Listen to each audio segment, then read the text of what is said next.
Oke, di part ini kita akan mendiskusikan mengenai overview tentang AS standar ya, jadi guideline dan prosedur. Jadi seperti sebelumnya yang saya sampaikan, dalam pekerjaan landscape pekerjaan kita sebagai seorang information system auditor atau dalam genre information system audit dan kontrol di dalam teori, kita nanti juga harus memahami, mempelajari ini bahwa kita punya standar, punya guideline dan prosedur ya. Nah, yang pertama adalah disebut sebagai audit charter. Nah, audit charter itu semacam kitab suci kalau bahasa saya. Jadi kitab suci itu ya pegangan. Jadi seorang auditor itu nanti punya pegangan. Nah, sayangnya bukunya belum saya bawa. Nanti saya akan ambil dari kampus. Uh, jadi ada pegangannya. Jadi pertama pegangannya nanti COBIT, nanti akan kita jelaskan. Jadi Control Objective of Information Technology. Nah itu kita harus pegang itu karena apa? Karena itu memberikan framework cara berpikir, parameter-parameter, komponen-komponen, bisnis proses ya, kontrol proses yang ada dalam information system audit. Nah nanti kita akan membahas itu. Saya akan jelaskan satu persatu nanti di pertemuan berikutnya mengenai ini. Nah, audit charter pertama adalah tadi guideline utamanya, kemudian ada juga nanti tambahan yang lain ya. Jadi ada namanya nanti ITIL, Information Technology Infrastructure Library. Kemudian nanti ada Sarbanes-Oxley Act. Banyak sekali. Jadi ada banyak sekali standar yang perlu kita pelajarin. Jadi ini itu bukan teori ya, tetapi itu memang menjadi handbook untuk auditing atau controlling proses itu dijalankan. Belum lagi nanti masing-masing industri itu biasanya punya standar masing-masing yang digunakan untuk kepentingan standarnya itu sendiri. Jadi misalnya kayak di bidang oil and gas nih, karena saya kebetulan banyak berkecimpung di situ untuk urusan ini, itu kita harus sangat memahami kayak tentang misalnya standar Professional Petroleum Data Management misalnya gitu. Ada lagi nanti OSDU namanya, Open Subsurface Data Management dan seterusnya, semacam itu. Nanti di perbankan juga ada tadi Sarbanes-Oxley, kemudian ada yang lain juga gitu ya.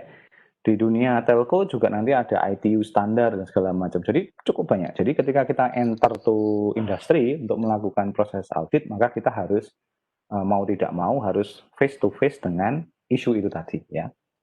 Nah, yang kedua adalah ada faktor independence. Nah, maksudnya independence itu ya independensi hari itu. Jadi kita harus berada di tengah, kita harus punya integritas bahwa minimal kita itu tidak boleh berpihak pada siapapun. Meskipun yang meminta pekerjaan kita itu dari company, tapi tidak kemudian kita mengamini semua keinginan company. Jadi misalnya company bilang, tolong dong Pak, ini saya nanti direkomendasikan untuk bisa masuk dalam dalam dunia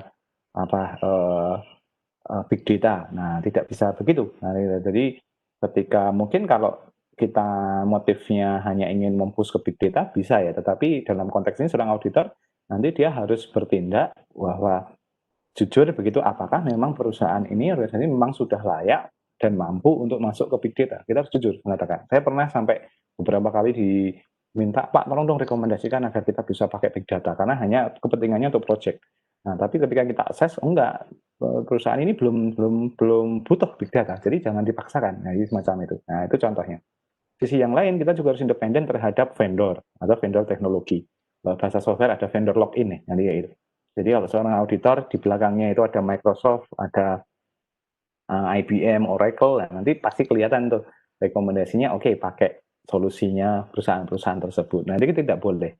Nah biasanya kita langsung melakukan metode komparatif. Jadi misalnya mau database besar apa yang kita pakai? Oh Pak, ini di proprietary kita ada Oracle, di open source kita bisa pakai Postgre, kemudian mungkin di dunia big data kita bisa pakai Hive, pakai yang lain. Kalau mau dipakai cloud-nya Amazon kita ada tuh Pak yang S3 atau Athena atau yang lain dan seterusnya. Nah, ini juga menjadi penting ya sehingga kita harus punya kemampuan juga untuk mengetahui landscape teknologi terkini. Nah, sehingga biar kita sendiri tidak vendor login. Jadi vendor login itu bisa karena pesanan dari perusahaan di belakang kita atau bisa juga karena keterbatasan kita mengidentifikasi solusi-solusi yang ada saat ini. Jadi semacam itu. Nah, berikutnya adalah kita perlu planning ya. Jadi ini penting. Jadi, salah satu kemampuan esensial seorang AS auditor adalah kemampuan dia untuk melakukan planning dengan detail terhadap pelaksanaan audit. Nah, jadi seperti project management ya, dalam mata kuliah project management itu kita harus mendetailkan tuh langkah-langkahnya seperti apa. Pertama kita kumpulin sumber datanya, dapat dari mana, caranya bagaimana, kemudian standar dokumentasinya akan seperti apa. Itu harus kita bangun ya, harus kita buat. Nah, kemudian kenapa? Karena agar kita tadi sudah bisa melakukan risk assessment juga. Nah, kemudian berikutnya adalah performance audit work. Nah, kita harus bekerja dengan cara profesional, cepat, tidak membuang waktu, tidak kelewat banyak, tapi precise saja. Jadi kalau kita sudah bisa selesaikan, selesaikan. Jadi semacam itu. Kemudian kita perlu kemampuan reporting yang baik. Jadi ini seperti reportingnya bukan seperti bikin paper ya. Jadi ini benar-benar kita technical report gitu ya, yang kemudian nanti technical report itu mudah dibaca oleh manajemen atau pihak manapun, termasuk nanti auditor tahun berikutnya. Gitu. Sehingga bisa readable gitu ya. Dan terakhir adalah kita bisa memonitor follow up activities. Kita harus punya kemampuan untuk meyakinkan kepada si perusahaan atau organisasi bahwa mereka melakukan aktivitas yang kita rekomendasikan untuk menyelesaikan permasalahan yang ada.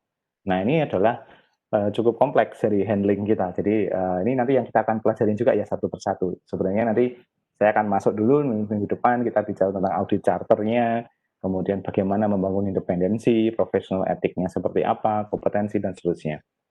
Nah, pasti pertanyaannya muncul sekarang. Nah, itu terus ilmu komputer algoritmanya ada di mana? Kemudian kalau di jaringan itu analisis security-nya bagaimana? Nah, itu nanti ada di kalau bahasa ada dua step besar di AS audit yang namanya compliance test dan substantive test. Nah, compliance test itu sebenarnya mengecek apakah perusahaan itu sudah menjalankan dengan sesuai standar. Makanya tadi ada isu standar kan gitu. Nah, kalau substantif itu nanti pembuktian. Nah, pembuktian itu dengan tadi kita pakai algoritma. Jadi misalnya nih kayak kemarin, kami sudah pakai AI nih Pak, sudah pakai CNN. Nah, oke, kita cek dulu compliance-nya, apakah memang konsepnya AI. Nah, AI itu ada beberapa komponen gitu ya, yang harus dipenuhi. Oke, ternyata sudah. Nah, sekarang pertanyaannya apa benar nih pakainya CNN? Ya, ternyata bukan. Jadi semacam ya ternyata hanya biasa saja klasifikasi biasa, bukan yang sifatnya CNN. Nah, itu baru pembuktian. Jadi kita harus tahu algoritma juga bagaimana mengambilnya. Bahkan pada titik tertentu algoritmanya yang kita bawa keluar, kita ambil, kita copy gitu, kemudian kita running di tempat kita untuk mengetes konsistensinya. Jangan-jangan hasilnya dimanipulasi atau tidak. Jadi gitu. Nah, sering tuh saya diminta juga sekarang apalagi lagi marak ya machine learning dan AI. Ada solusi ke perusahaan, perusahaan itu mau beli dengan harga mahal, tapi katanya akurasinya sudah 99% dengan metode A. Gitu. Nah, saya diminta untuk memverifikasi apa benar Pak, metodenya itu memang 99%. Jangan-jangan sebenarnya hasilnya 66%, tapi sisanya itu ditambahkan secara manipulatif. Dan faktanya itu terjadi. Nah, ini salah satu yang perlu menjadi perhatian kita bersama ya. Jadi kadang kalau di dunia industri atau di luar real itu sering terjadi hal-hal semacam itu. Nah, itu landscape dari kita membicarakan mengenai IS standar. Nah, tapi tentu saja nanti dengan menggunakan standar ini, nanti teman-teman bisa memahami itu bagaimana sebenarnya IS audit itu sangat ketat gitu ya dengan aturan main. Oke, saya akan move ke berikutnya. Nah, salah satu standar besar yang digunakan dalam proses information system audit adalah COBIT. Nah, COBIT ini disebut sebagai Control Objective for Information and Related Technologies. Nah, di sini sebenarnya fokusnya COBIT ini adalah suatu susunan standar yang mengatur kita terhadap ini, effective management of information and related IT is critical to organizational success. Jadi, intinya adalah di sana itu ada komponen manajemen IT-nya, dan information dan juga pendukungnya. Kalau di COVID biasanya disebut sebagai ada objektif, ada kontrol, ada proses. Nah, jadi itu yang dicek. Jadi gitu. Jadi yang dicek bukan apa teknologinya, tapi bagaimana teknologi itu digunakan. Jadi gitu. Nah, ini menjadi penting ya. Maka kemudian kumpulan dari tadi objektif, proses, dan kontrolnya itu disebut sebagai IT governance. Nah, IT governance ini atau bahasa Indonesianya tata kelola IT itu merupakan suatu tadi subset standar atau guideline yang mengatur tentang bagaimana mencapai tujuan implementasi IT, bagaimana menjalankan proses IT-nya, dan bagaimana mengontrolnya agar hasilnya itu sesuai dengan ekspektasi. Nah, jadi kayak gitu. Nah, itu menjadi salah satu yang menjadi penting ya. Kalau direfleksikan di kehidupan kita punya cita-cita nih. Nah, cita-citanya terkontrol apa enggak gitu. Nah, kalau udah terkontrol, misalnya nih terkontrol A, nah kemudian prosesnya kita atur agar untuk memastikan ke situ, nggak bisa suka-suka, nggak bisa istilahnya oke lah saya ikutin seperti air mengalir gitu, nggak bisa, harus ada kontrolnya. Nah kemudian kita punya kontrol nih, misalnya oke karena saya pengen lulus cepat, maka saya harus belajar tiap hari. Nah kontrolnya apa? Ada pasang alarm di HP, minta teman untuk ngingetin. Nah itu kontrol-kontrol environment. Mungkin di kos atau tempat tidur sekarang kita tuh modelnya nggak rebahan lagi, tapi benar-benar bangun itu ready to work dan segala macam. Nah, itu contohnya. Nah, sehingga di IT government di sini nanti terdiri dari ada IT proses, IT resource, dan strategic objective tadi. Nah, jadi ini menjadi penting. Nanti kita bongkar ya satu-satu ya next setiap itemnya. Nah, kemudian di dalam COVID ini ada 4 bidang utama yang diatur di situ di dalamnya, yaitu pertama ada planning and organization, jadi bagaimana mengatur proses perencanaan dan organisasi information system. Kemudian nanti ada acquisition and implementation, bagaimana kita mengakuisisi atau mendapatkan solusi teknologinya dan menjalankannya. Delivery and support, nggak cuma implementasi tapi juga mendeliver dan mensupportnya. Dan terakhir adalah memonitor, jadi lengkap. Dan ini setiap domain ini atau setiap komponen utamanya ini adalah satu set yang saling berkaitan. Satu sama lain penting, nggak boleh dipisahkan. Jadi misalnya nih, saya punya program untuk bikin sistem informasi akademik, misalnya untuk UGM, misalnya gitu. Maka harus ada komponen ini dulu, dicek dulu, planning organisasinya ada nggak? Gitu. Dokumen perencanaannya ada nggak? Mau kemana? Nggak bisa langsung hajar saja bikin. Sebagus apapun tes sistem informasi yang kita bangun, tapi kalau tidak ada dokumen ini, maka dalam kacamata audit itu fail. Jadi semacam itu. Jadi nggak boleh instan kayak gitu. Kemudian bagaimana cara akuisisi implementation-nya, proses pengembangannya bagaimana gitu. Kemudian nanti ada delivery and support. Kalau udah jalan, bagaimana ada prosedur after sales-nya apa enggak mudahnya gitu ya. Ada maintenance-nya apa enggak, ada patch debug-nya ada enggak. Kalau ada trouble bagaimana FAQ-nya, ada handling prosesnya apa tidak. Termasuk nanti monitoring ketika berjalan semacam ini apakah dia cukup bagus apa tidak. Nah, itu salah satu yang menjadi poin penting untuk kemudian menjadi perhatian dari sisi proses pelaksanaan IS itu sendiri, information system itu sendiri. Nah, dari sini kita juga menyadari bahwa kalau kita bicara sistem informasi ternyata, atau teknologi secara general ya, itu tidak mudah ternyata. Jadi memang kompleks. Di dalamnya harus ada tata kelola yang terdiri dari 4 domain ini yang harus disiapkan. Nah, jadi nggak mudah. Jadi kalau nanti teman-teman nanti jenjang karirnya naik menjadi seorang CTO, menjadi seorang CEO, atau menjadi di level manajerial, maka nanti landscape-nya tidak lagi teknis semata, tapi juga harus mikirin ini.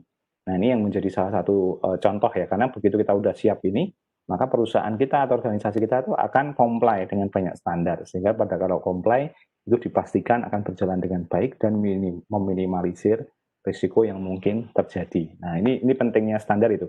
Loh, kenapa kok harus ada standarnya? Karena standar tadi memberikan jaminan kita, terus kita sebagai orang yang menjalankan juga punya perspektif atau kacamata yang sama dalam menjalankannya. Nah, ini yang perlu dipahami oleh teman-teman dan kemudian bisa mengetahui apa itu maksud di belakangnya. Nah, ini tentu saja nanti standar ini tidak hanya COVID ya. Nanti di dalam dunia audit ada nanti COSO. Ini adalah kontrol internal standar. Jadi ada sebelum kita melakukan proses audit sebenarnya ada internal control proses gitu ya. Nanti itu juga ada standarnya. Kemudian nanti ada information technology infrastructure library. Nanti saya punya bagan puzzle-nya seberapa ribet standar itu yang harus dilakukan. Dan kemudian juga nanti ada beberapa standar, tadi ingat, standar di beberapa industri. Nah, ini juga perlu kita perhatikan. Nah, sehingga standar ini memberikan jaminan kepada kita sebagai seorang AS auditor bahwa kita bekerja itu mengikuti rule, integritasnya terjamin, accountable, dan biasanya bisa hasilnya bisa dipertanggungjawabkan ya. Jadi tidak sembarangan atau tanda kutip tidak suka-suka begitu. Nah, itu poin yang paling penting gitu ya. Dan kemudian secara individual seorang IS auditor itu kemudian dengan standar ini akan punya frame cara pandang yang melihatnya itu netral. Jadi membebaskan dia dari login, baik itu login dari perusahaan maupun login dari teknologi. Nah, itu poin ketiga yang kita simpulkan.